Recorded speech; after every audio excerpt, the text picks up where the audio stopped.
50 years ago, as the Wahine founded in Wellington Harbour, a young soldier felt a sense of duty and went to help survivors as they swept into Seatoon on lifeboats.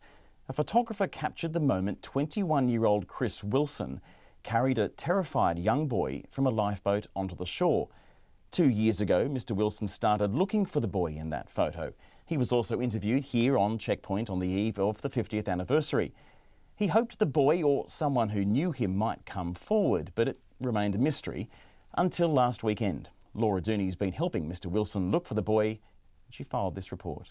The boy looks scared and wet in the old black and white photograph.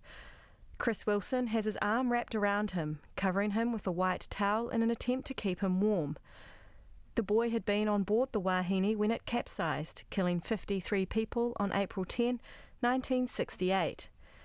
Mr. Wilson wanted to find the boy, meet him, talk to him, and after a 2-year search, the boy has a name. His name was Andre Farmer.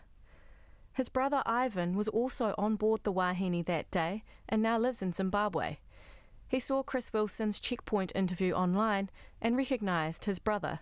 My son, who is currently working in the UK, sent me that picture to my WhatsApp, and I just responded back to him saying, yeah, that was your uncle. 4 or 5 days after that, I noticed it popped up on YouTube. So I thought, what's it doing there? So I actually went into it, and there was the video. So I played it through, took the details down, and I decided to contact you people. Ivan helped tell some of the story of how Andre ended up in Mr. Wilson's arms. He was 11, Andre was 7, and their older brother Kim 15 at the time. The children and their mother were going to Wellington to catch a ship to Australia before heading to Zimbabwe to meet their father, who had relocated for work.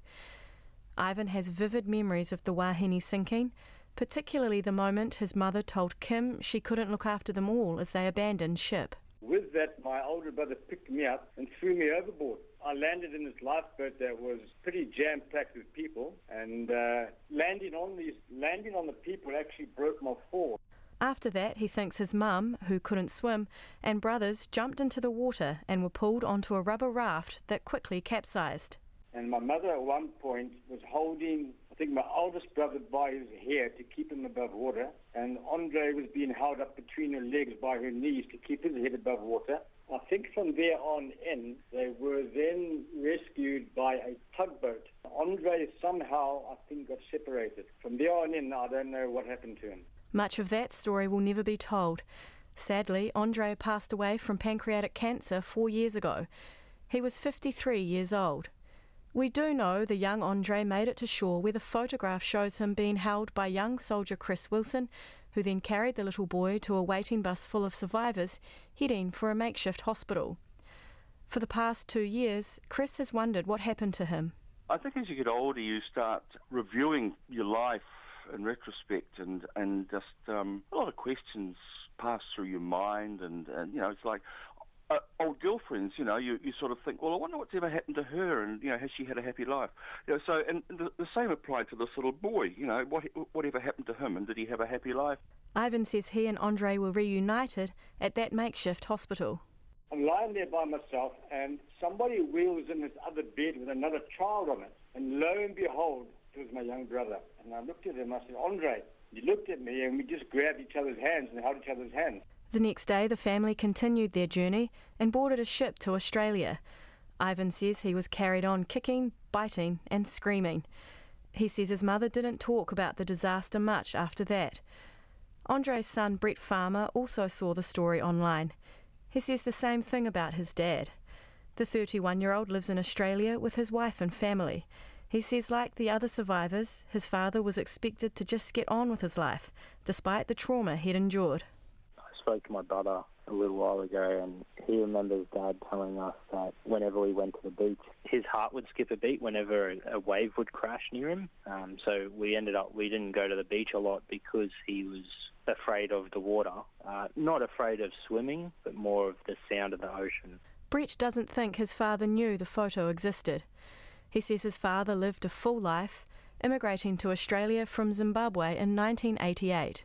He worked very hard. That's all I remember him doing, was working just to provide for us, which was amazing. He was very stubborn, if that's a good word to use for him, but he was funny. he was always funny, always had a smile. If he was grumpy, he still had a bit of a humour behind his grumpiness.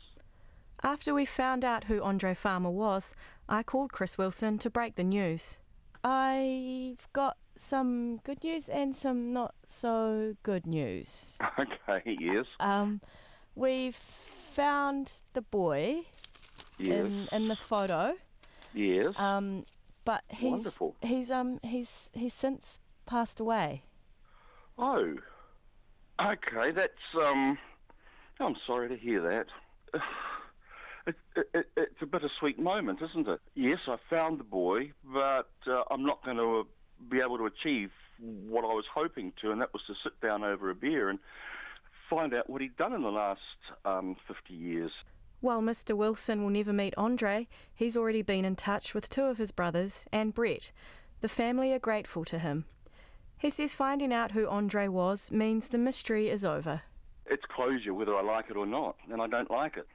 I would have liked it to have had the other ending, the alternative ending, where we did meet. So, yeah, it's closure which I would rather have not had.